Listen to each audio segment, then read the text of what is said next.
I got into medicine and pediatrics basically as a young child, being interested in trying to figure out mysteries and puzzles. And when I was a senior in high school, I had an opportunity to spend a week shadowing a pediatrician in my hometown of Tampa, Florida.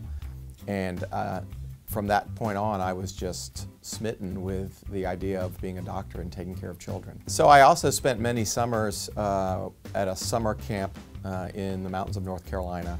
And that experience really cemented for me my love for working with children. Pediatrics was really what I wanted to do, and I haven't looked back since then. It is such a hopeful, positive experience. It's kind of interesting when I tell people what I do and I say that I take care of the sickest patients, they invariably say, oh, that must be so sad, that must be difficult. And I look at it just the opposite. To see children come through diseases that adults would never be able to come through, and the fact that they do it with such positivity, rarely are they angry, they really are grateful and looking forward. Many years ago, there was a young man who was hit by a car and had a severe brain trauma. And in fact, we weren't at first sure he was going to survive. We thought that he would be severely impaired.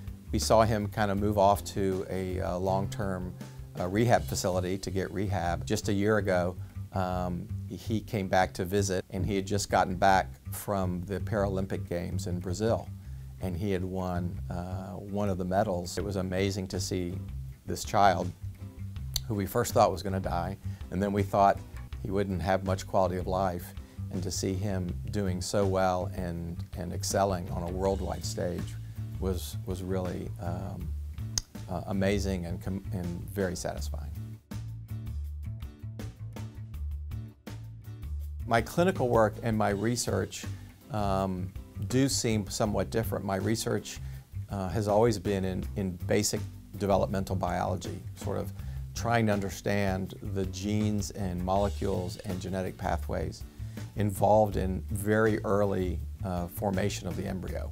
While it is very different from my clinical practice, the reality is many of the patients that we treat in the ICU are there because of some developmental abnormality. The work that we do in the mouse is very applicable to understanding, diagnosing and treating and coming up with cures for children.